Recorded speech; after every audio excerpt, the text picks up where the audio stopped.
मेरे प्यारे छात्रों, दिव्य एकेडमी के तरफ से 12 अक्टूबर को जो फ्री ओपन मॉक टेस्ट का आयोजन किया गया था, आज हम इसके डिस्कशन पे चर्चा करेंगे। मैं जीएस गुरु मंटू सर आप लोगों को अपने यूट्यूब चैनल पे स्वागत करता हूँ। और इस वीडियो में हम यह भी थोड़ा सा चर्चा करते हैं कि मुजफ्फरपुर में रह कर के तैयारी करने वाले तमाम विद्यार्थियों एवं इसके आसपास के क्षेत्र के भी तमाम विद्यार्थियों के लिए एक बड़ी खुशखबरी है, या फिर ये कहें कि यह बहुत सुनहरा अवसर है कि दिव्य एकेडमी के द्वारा प्रत्येक रविवार को आयोजित फ्री ओपन मॉक टेस्ट का लाभ जरूर उठाएं। मेरा यह उद्देश्य है कि इस टेस्ट एवं उसके डिस्कशन के माध्यम से ज़्यादा छात्रों को मदद कर सकूं। यदि आप कुछ पूछना चाहते हैं या फिर कोई सुझाव देना चाहते हैं तो कमेंट के माध्यम से पूछ सकते हैं। आप सभी के कमेंट का उत्तर दिया जाएगा। चलिए अब हम लोग ज़्यादा समय न गवाते हुए इसी के साथ जो हमारा 12 अक्टूबर को जो ओपन टेस्ट हुआ था उसके डिस्कशन को शुरू करते हैं। बौद्ध ग्रंथों के संबंध में निम्नलिखित कथनों पर विचार कीजिए। पहला हमारा कथन है, प्राचीनतम बौद्ध ग्रंथ पाली भाषा में लिखे गए थे। तो यह बात बिल्कुल सही है, क्योंकि यह जो प्राचीनतम बौद्ध ग्रंथ पाली भाषा में जो लिखे गए थे, यह दूसरी शताब्दी में लिखे गए थे और इसका अंतिम रूप से जो संकलन किया गया था यह श्रीलंका में हुआ। चलिए दूसरा है कथन आपका, महात्मा बुद्ध के पूर्व जन्मों की कथाएं जातक कहलाती। तो यह भी बिल्कुल सही है कि महात्मा बुद्ध के जो पूर्व जन्म की कथा है उसे जातक कहा तो जाता था, इसके साथ साथ इसे लोक कथाएं के नाम से भी जाना जाता था। इस प्रकार आपका दोनों कथन सही है। इस प्रकार आपका उत्तर हो जाएगा सी नंबर। अगला प्रश्न आपका दूसरा है, परिपक्व अवस्था वाले हड़प्पाई स्थलों की पहचान कीजिए। देखिए, परिपक्व अवस्था वाले हड़प्पाई स्थल आपका जो है यह दूसरे आधार पे, यानी कि हड़प्पा के स्थल को बनावट के दृष्टिकोण से 3 भागों में बांटा गया है। पहला भाग को पाक हड़प्पा तथा दूसरा भाग को हड़प्पा कालीन यानी कि परिपक्व काल कहा जाता है, और तीसरा था परवर्ती हड़प्पा, यानी कि परवर्ती हड़प्पा का मतलब अंतिम चरण में जो हड़प्पा काल था। अब कह रहा है परिपक्व अवस्था वाले हड़प्पाई स्थलों की पहचान कीजिए। इसमें आपका हड़प्पा भी था, मोहनजोदड़ो भी था, चाहुंद्रो भी था, बनवाली भी था, कालीबंगा भी था, लोथल भी था। तो ये आपका सभी जो स्थल है जो आपके दिए गए हैं ये सभी स्थल थे। इस प्रकार इसका उत्तर हो जाएगा सभी, यानी कि 1, 2, 3, 4। अगला प्रश्न हमारा कह रहा है, उत्तर वैदिक काल की धार्मिक स्थिति के संबंध में निम्नलिखित कथनों पर विचार कीजिए। तो पहला हमारा कथन कह रहा है, अश्वमेध यज्ञ राज्य विस्तार के लिए किया जाता था। यह बात बिल्कुल सही है, ठीक है। अगला कह रहा है कि वाजपेयी यज्ञ दिव्य शक्ति के लिए प्रयोग किया जाता था। तो वाजपेयी यज्ञ दिव्य शक्ति के लिए नहीं, बशर्ते कि यह सौर प्रदर्शन के लिए किया जाता था। तो इस प्रकार से आपका दूसरा स्टेटमेंट गलत हो जाता है और पहला आपका जो कथन है वह सही हो जाता है। इस प्रकार इसका उत्तर हो जाएगा केवल 1, यानी कि बी नंबर ऑप्शन। अगला क्वेश्चन कह रहा है, मगध की सफलता के कारणों के संदर्भ में निम्नलिखित कथनों पर विचार कीजिए। पहला कह रहा है, उसके पास समृद्ध लौह खनिज के भंडार थे। यह बात बिल्कुल सही है, क्योंकि मगध का जो क्षेत्र था वह आपका दक्षिण बिहार का क्षेत्र पड़ता है, और दक्षिण बिहार का जो क्षेत्र है आपका पटना गया का क्षेत्र आता है, और इस क्षेत्र में लौह खनिज अधिक मात्रा में पाए जाते हैं। जबकि लौह खनिज का जो सबसे प्राचीनतम प्रमाण जो आपका मिलता है वह उत्तर वैदिक काल के समय में आपका अतरंजी खेरा जो उत्तर प्रदेश में है वहां से प्राप्त हुआ है। तो यह कथन तो सही है। दूसरा कथन है, यह गंगा की उपजाऊ भूमि के मध्य में था।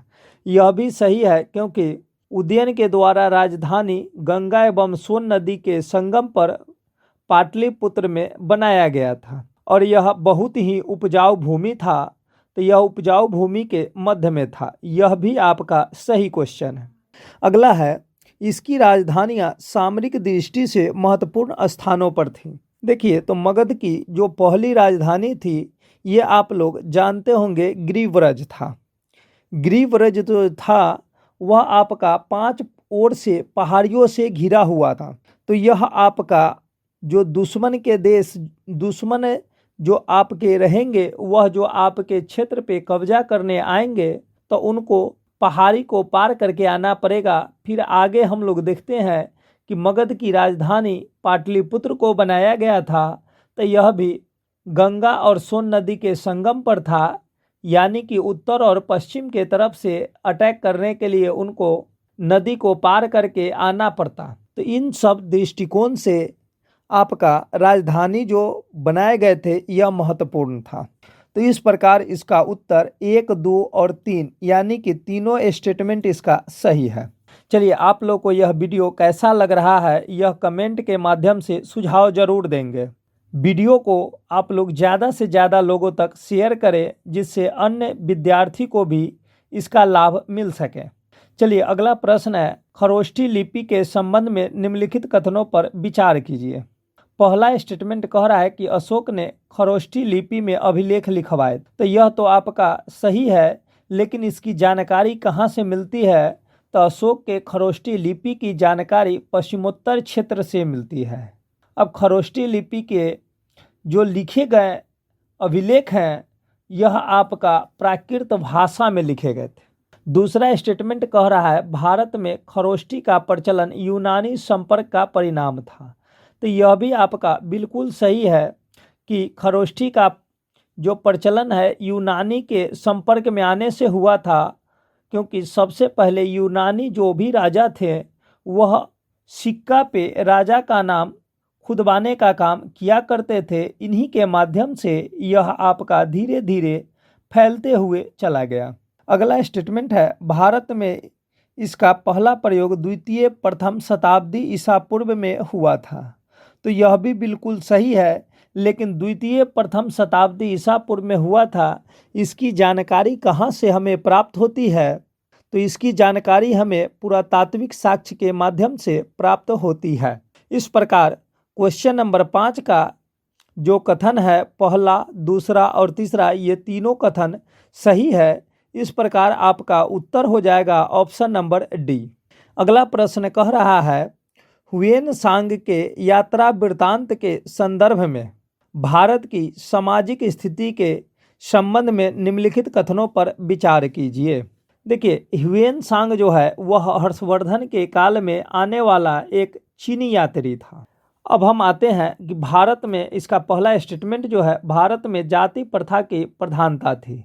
यह बात बिल्कुल सही है, क्योंकि ह्वेन सांग के यात्रा वृत्तांत में सामाजिक दशा को बताया गया है, यानी कि यहाँ की समाज में किस प्रकार के संबंध थे या फिर समाज जो था किस प्रकार से विभेद किया हुआ था, बटा हुआ था, इन सब बातों को बताया गया है।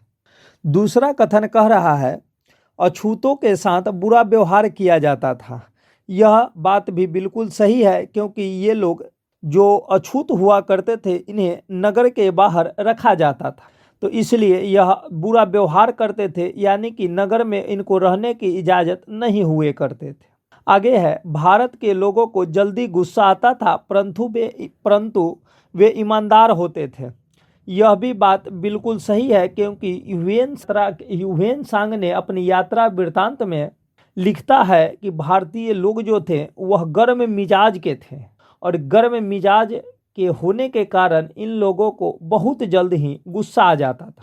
तो इसलिए इस क्वेश्चन का उत्तर कथन नंबर 1, 2 और 3 यानी कि तीनों कथन सही है।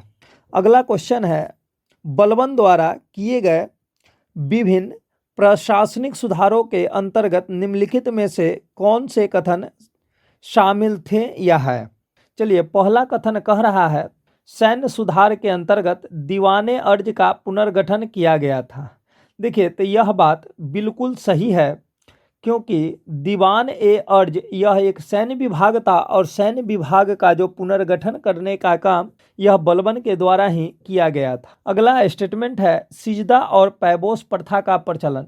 यह भी बलबन के द्वारा शुरू किया गया प्रथा था। जो सिजदा का मतलब होता है राजा के सामने झुक करके आदाब करना और पैबोस का मतलब होता है राजा के पैरों को चूमना। चलिए तो तीसरा स्टेटमेंट में आते हैं। प्रशासन में नायब ए ममलिकात की स्थापना। तो देखिए नायब ए ममलिकात की स्थापना आराम शाह एवं बहराम शाह के समय में शुरू किया गया था, लेकिन कह रहा है कि बलबन के द्वारा शुरू किया गया था, तो यह बिल्कुल गलत है। अब इसके बारे में कहा जाता है संभवतः कि बलबन ने इसे समाप्त किया था, न कि स्थापना किया था। अगला है सुल्तान की निरंकुशता को वैधानिकता प्रदान करना। तो देखिए सुल्तान की निरंकुशता को वैधानिक प्रदान करना यह बलबन के द्वारा किया गया था, क्योंकि इन्होंने रक्त एवं लौह की नीति जैसी बातों को लागू किया था और अपने राज दरबार में हंसने पर भी पाबंदी लगा दिया गया था। इस प्रकार से इसका जो कथन सही है वह 1, 2 और 4 यानी कि 3 नंबर कथन इसका गलत है। इस प्रकार इस प्रश्न का उत्तर ऑप्शन नंबर डी हो जाता है। और इसमें जो भी आप लोगों को समस्याएं आ रही हो उसके लिए हमें कमेंट के माध्यम से 8 में कह रहा है किस वंश के अंतिम शासकों के लिए एक वाकपटु व्यक्ति ने कहा शाहजहां यानी दुनिया के बादशाह की हुकूमत दिल्ली से लेकर पालम तक चलती है। तो यह आपका तुगलक वंश के जो शासक थे इनके बारे में बताए गए हैं। अब देखिए आप लोग जानते होइएगा कि तुगलक वंश यह दिल्ली सल्तनत का सबसे बड़ा शासक था। अब देखिए इसके बारे में क्यों कहा गया कि दिल्ली से लेकर पालम तक इसका शासन चलती थी, क्योंकि यहाँ पे आपका अमीर ज़्यादा शक्तिशाली हो गए थे। क्या हो गए थे? अमीर वर्ग ज़्यादा शक्तिशाली हो गए थे। दूसरा, तुगलक वंश के समय ही विजयनगर साम्राज्य, बहमनी ये सब का शुरुआत हो गया था। उसके बाद तुगलक वंश का सबसे लंबा शासनकाल जाता है। उसके बाद तुगलक वंश का जो शासनकाल था जिसमें आप लोग एमबीटी का नाम सुने होंगे, जो आपका मूर्ख शासक के रूप में भी जानते हैं। एमबीटी जो आपका था वह एमबीटी दिल्ली सल्तनत का सबसे ज़्यादा पढ़ा लिखा शासक था। ठीक है। अब लोदी वंश आपका है, तो लोदी वंश के जो संस्थापक है वो आपके सैयद लोदी के माध्यम से होता है। लोदी वंश आपका बहलोल लोदी के द्वारा है। सैयद वंश के आपका संस्थापक है खिज्र खां। सैयद वंश के संस्थापक है खिज्र खां। अब खिलजी हैं तो खिलजी के संस्थापक हैं आपके जलालुद्दीन खिलजी। एमबीटी का फुल फॉर्म है आपका मोहम्मद बिन तुगलक। तो इस प्रकार से आपका उत्तर जो हो जाएगा यह आपका बी नंबर। अगला प्रश्न में हम लोग आते हैं। शेर शाह के विरुद्ध हुमायूं की विफलता का मुख्य कारण क्या था? देखिए शेर शाह के विरुद्ध हुमायूं जो हार गया वह 2 लड़ाई हारा था, जिसमें एक आप लोग जानते होंगे 1539 1539 में आपका चौसा की लड़ाई हुआ था। कौन लड़ाई? चौसा की लड़ाई हुआ था जिसमें हार गया था। उसके बाद 1540 में फिर लड़ाई हुआ जिसे कन्नौज के लड़ाई या बिलग्राम के लड़ाई के नाम से जाना जाता है। ठीक है, तो कन्नौज या बिलग्राम के लड़ाई के नाम से जाना जाता है। तो इस प्रकार से आपका अब इसमें हारने के पीछे कारण क्या था? तो देखेंगे कि हारने के पीछे कारण में आपका ऑप्शन है वह अफगानों की शक्ति का सही अंदाज़ा नहीं लगा सका। यह बिल्कुल सही है, क्योंकि हुमायूं भी सैन्य के बारे में बहुत कुछ जानता था। वह भी एक प्रकार का सैन्य मामले और सैन्य दृष्टि से बहुत ही कुशल था, लेकिन सही अंदाज़ा नहीं लगा पाया, क्योंकि इसको लग रहा था कि हमसे तो वह कमज़ोर ही होगा, जिसका यह परिणाम हुआ कि शेरशाह सूरी हार गया। अब आपका उसके भाइयों के साथ नहीं मिला, यह भी आपका मुख्य कारण नहीं है हार का। शेरशाह को ईरान के शाह का समर्थन था, यह भी नहीं। उपर्युक्त में से कोई नहीं, तो ये सब नहीं। इसका उत्तर हो जाएगा आपका पहला। अगला प्रश्न में अब हम आते हैं 10 नंबर। वह कौन सेना नायक था जिसे बीजापुर के सुल्तान ने 1659 में शिवाजी को दबाने के लिए भेजा था? तो देखिए, बीजापुर के जो शासक थे वह भेजे थे अफजल खां को। किसको भेजे थे? अफजल खां को। इसलिए भेजे थे बीजापुर के शासक कि इनको लग रहा था कि अफजल खां बहुत शातिर दिमाग का है, तो वह शिवाजी से माफ़ी मंगवा देगा और शिवाजी को दबा देगा। लेकिन शिवाजी खुद वह बहुत धुरफंती था, क्योंकि उसके जो गुरु थे वह दादा कोंडदेव, जो एक अंधे थे, तो इसको उस प्रकार से ज्ञान दिए हुए थे। अब जिसका नतीजा हुआ कि अफजल खां की ही कहानी समाप्त कर देंगे शिवाजी। तो भेजा था दबाने के लिए, लेकिन यहाँ उल्टा पड़ गया अफजल खां के साथ। अब इसके बाद तो इस तरह इसका उत्तर हो जाएगा आपका बी नंबर। अब हम आगे प्रश्न में आएंगे। जवाहरलाल नेहरू के संबंध में निम्नलिखित कथनों पर विचार कीजिए। पहला कथन कह रहा है, नेहरू लीग अगेंस्ट इंपीरियलिज्म की एग्जीक्यूटिव काउंसिल के सदस्य थे। यह बिल्कुल सही है, क्योंकि यह 1927 में कहाँ? तो ब्रुसेल्स में सम्मेलन हुआ था, और ब्रुसेल्स सम्मेलन में यह भाग लिए थे एक सदस्य के रूप में। तो ये एक सदस्य थे, तो ये तो सही है। अब कह रहा है दूसरा स्टेटमेंट, उन्होंने 1927 का अध्यक्षीय भाषण प्रस्तुत किया था। ये अध्यक्ष नहीं थे, अध्यक्षीय भाषण नहीं प्रस्तुत किए थे, यह एक सदस्य के रूप में भाग लिए थे। इसलिए इसका जो अध्यक्षीय भाषण वाला है ये आपका गलत हो जाएगा, इसलिए इसका उत्तर हो जाएगा केवल 1। अगला प्रश्न है आपका, निम्नलिखित में से कौन सा स्वतंत्रता संबंधी अधिकार यानी 19 से 22 में शामिल नहीं है? यानी कि आपका मूल अधिकार के अंतर्गत आते हैं। यह आपके मूल अधिकार के अंतर्गत आपके ये जो आपके मूल अधिकार के अंतर्गत जो आपके आते हैं, जिसमें आपका समता का अधिकार, स्वतंत्रता का अधिकार, उसके बाद आपका स्वतंत्रता के अधिकार के बाद शोषण के विरुद्ध अधिकार, धर्म के अधिकार यानी धर्म के स्वतंत्रता के अधिकार, उसके बाद अल्पसंख्यकों के अधिकार, उसके बाद संपत्ति के अधिकार। अब ये संपत्ति के अधिकार नहीं है, उसके बाद संवैधानिक उपचार के अधिकार आते हैं।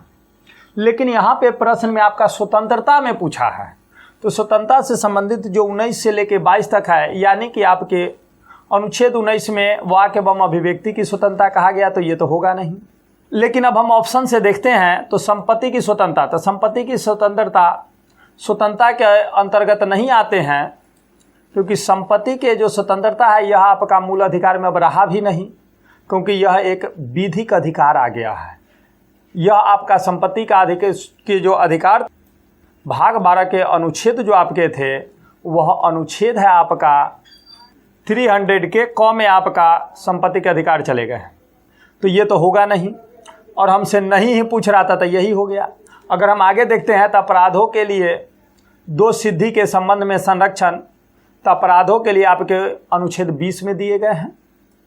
उसके बाद प्राण एवं दैहिक स्वतंत्रता के बारे में कह रहा है, तो अनुच्छेद 21 में आपका प्राण एवं दैहिक स्वतंत्रता दिया गया है, यानी कि इसी में हमारा निजता का उल्लंघन के बारे में भी है, यानी राइट टू प्राइवेसी, ये सब भी दिया गया है।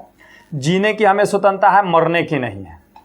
उसी तरह से अगला ऑप्शन है आपका कुछ दशाओं में गिरफ्तारी एवं निरोध से संरक्षण, तो यह आपका दिया गया है अनुच्छेद 22 में। अनुच्छेद 22 में आप लोग जानते होंगे 3 गो बात है, जो मजिस्ट्रेट के सामने 24 घंटा में उपस्थित करना, स्वेच्छा से वकील रखना, तो ये सब बात है। आगे हम लोग अब आते हैं क्वेश्चन नंबर 13। राज्य के नीति निर्देशक तत्वों में निम्नलिखित में से कौन से सिद्धांत लक्षण दृष्टिगोचर नहीं हुए? तो देखिए, राज्य के नीति निर्देशक तत्व को 3 भागों में बांटा गया है। समाजवादी जो आपका 1 नंबर में है, उसके बाद 2 नंबर में गांधीवादी, यह भी है। उदारवादी 3 नंबर में, यह भी है। इसी को बौद्धिक उदारवादी भी कहा जाता है। लेकिन साम्यवादी सिद्धांत आपके नहीं है, यानी कि इसका उत्तर जो हो जाएगा यानी कि ऑप्शन नंबर आपका डी हो जाएगा। आगे है, निम्नलिखित में से भारतीय संविधान में मौलिक कर्तव्य कौन सा है? तब हमारे भारतीय संविधान में भाग 4 के क में दिए गए हैं, भाग 4 के क में दिए गए हैं। यह आपका 42वें संविधान संशोधन से दिए गए हैं। कैमा? तो 42वें संविधान संशोधन से 1976 यह जोड़ा गया था स्वर्ण कमेटी के आधार पर। तो अब हम इसमें देखते हैं कि मौलिक कर्तव्य में तो न्यायपालिका से कार्यपालिका का पृथक, यह राज्य के नीति निर्देशक तत्व के अंतर्गत है। हमारी मिली जुली संस्कृति की समृद्ध विरासत को संरक्षित करना यह आपका मौलिक कर्तव्य में है। बच्चों के लिए जो आपका निःशुल्क एवं अनिवार्य शिक्षा की बात है, निःशुल्क एवं अनिवार्य शिक्षा मूल अधिकार में 21 के क में जोड़ दिए गए हैं।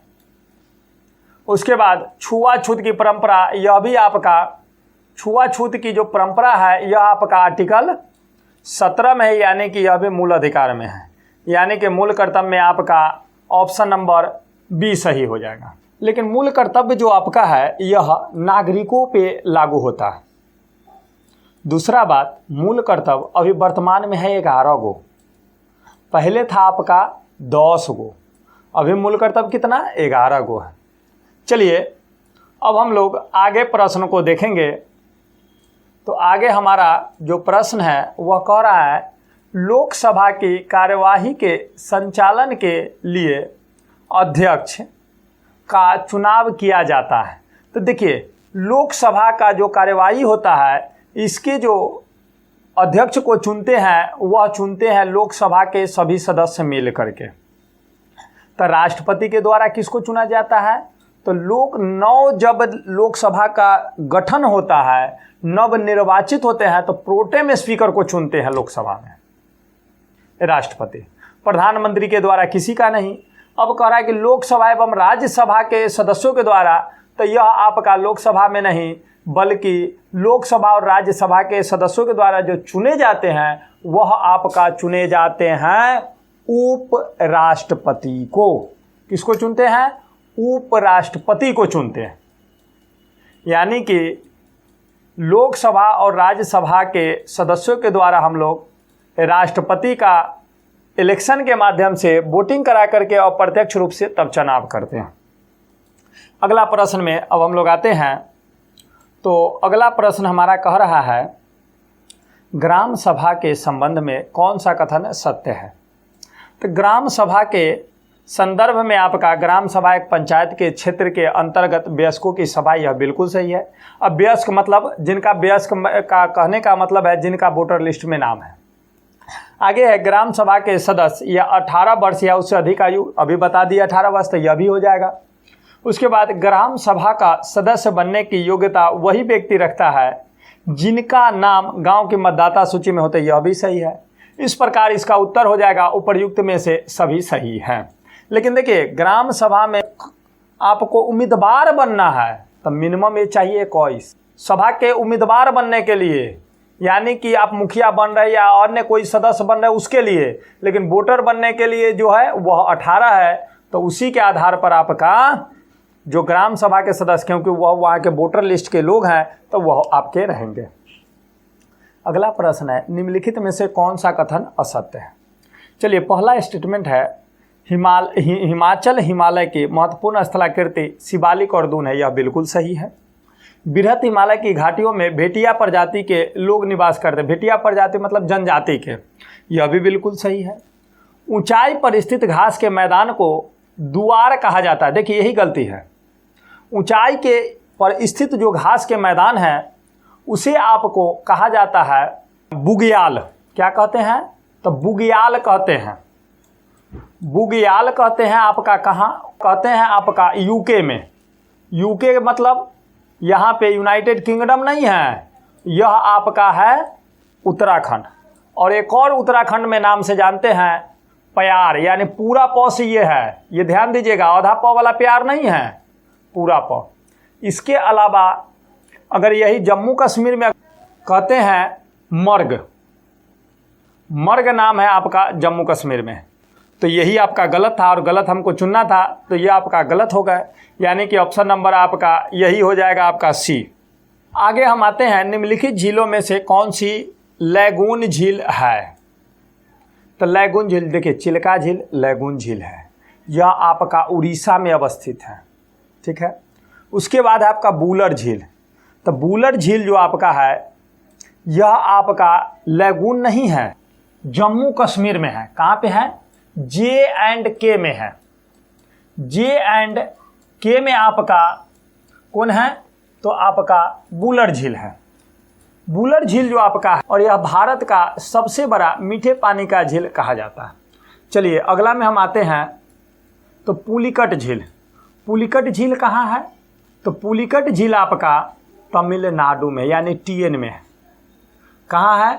TN में है, यानी तमिलनाडु में है, दक्षिण भारत में।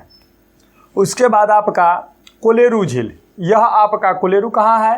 AP आंध्र प्रदेश में।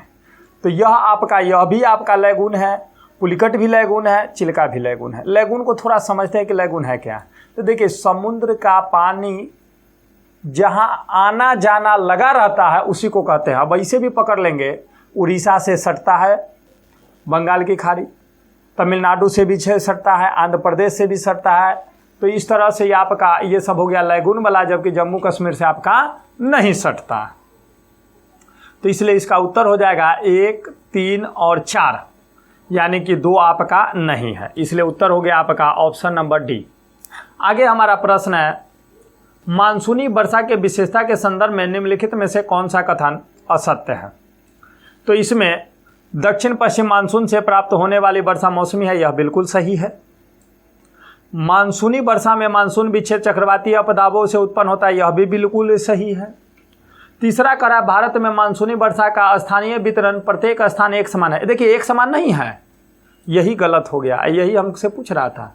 अब देखिए, आप लोग जानते हैं कि भारत के कुछ क्षेत्र है जहाँ पे बहुत ज़्यादा वर्षा हो जाती है, और बहुत ऐसा क्षेत्र है जहाँ पे वर्षा बहुत कम होती है। तो जब ज़्यादा हुई तो उत्तर पूर्व क्षेत्र में ज़्यादा है, जो आप लोग जानते हैं कि विश्व में सर्वाधिक वर्षा वाला क्षेत्र आपका मेघालय।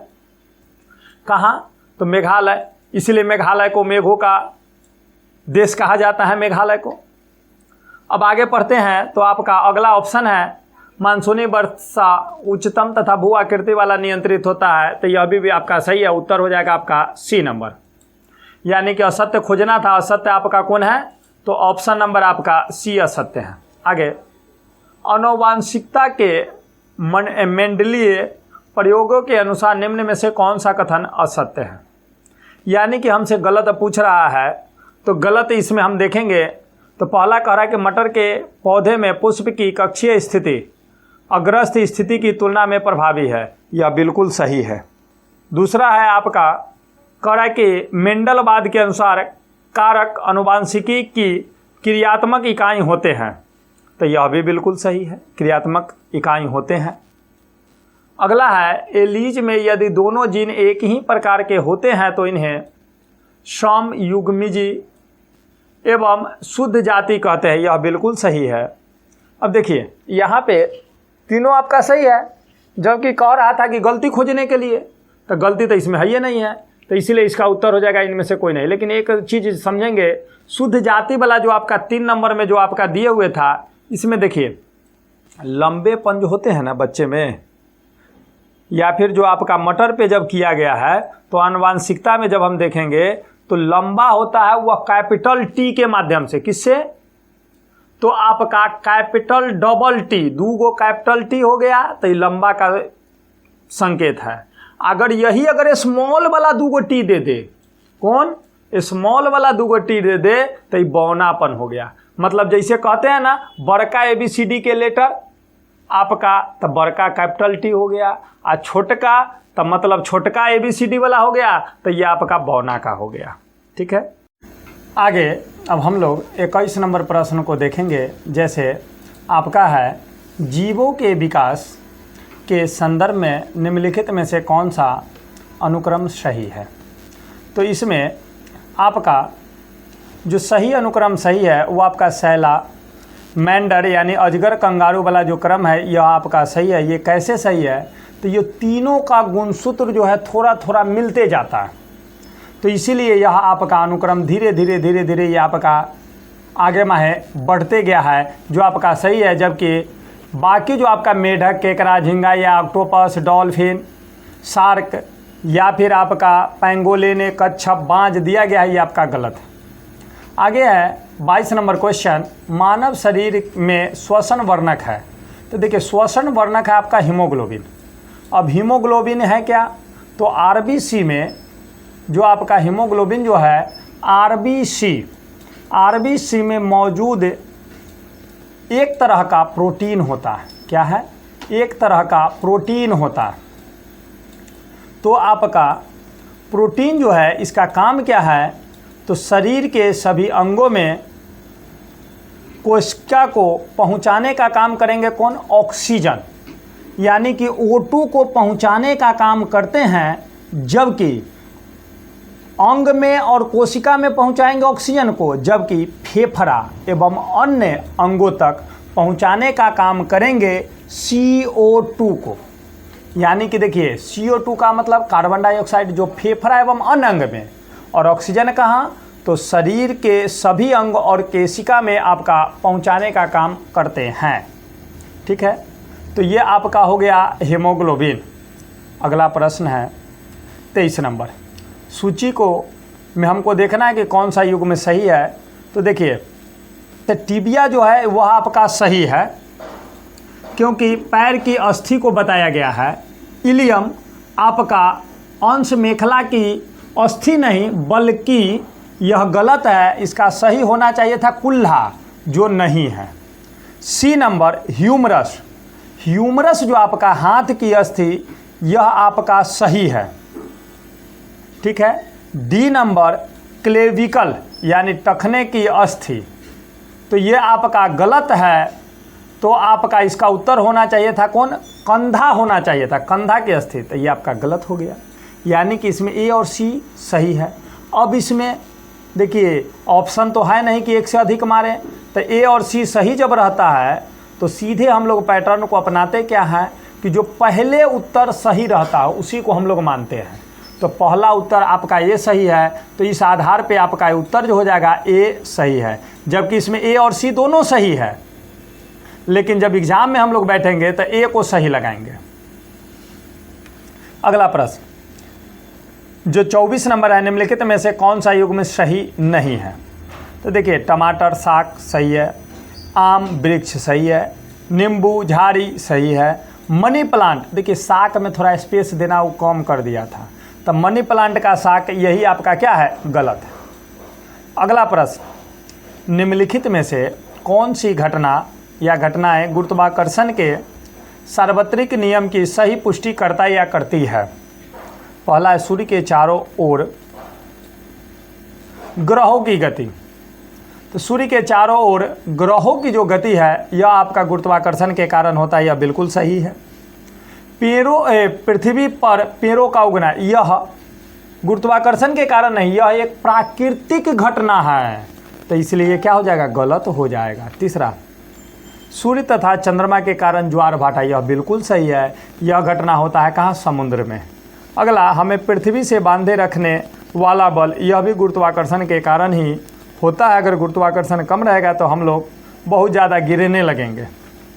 तो आपका इसका उत्तर हो जाएगा 1, 3 और 4, यानी कि ऑप्शन नंबर सी हो जाएगा। चलिए आज समय के अभाव के कारण आज हम लोग 1 से 25 तक के प्रश्नों को देखे हैं। यह जो 1 से 25 तक के जो प्रश्न देखे हैं इसमें हमारे द्वारा जो विश्लेषण किया गया है, यानी कि डिस्कशन जो करवाए गए हैं, इसका रिव्यू आप लोग देंगे। जो टेस्ट में जुड़े थे वो तो देखेंगे ही ओपन टेस्ट में, जो इस चैनल पे पहली बार देख रहे हैं वह भी इस वीडियो में और क्या सुधार की आवश्यकता है, ये सब बताएंगे। और उनको किस प्रकार का यह वीडियो लगा, यह बताएंगे। लाइक, कमेंट और शेयर ज़रूर करेंगे, जिससे हमारा मनोबल बढ़ेगा। और कमेंट में अपना बताएंगे कि इसमें और क्या हम सुधार कर सकें। जो आगे के जो वीडियो आएंगे उसमें आपका वो सुधार करके हम यथासंभव कोशिश करेंगे जो सुधार रहे। चलिए, हमारे वीडियो को देखने के लिए बहुत बहुत आप लोगों का धन्यवाद। आज के लिए इतना।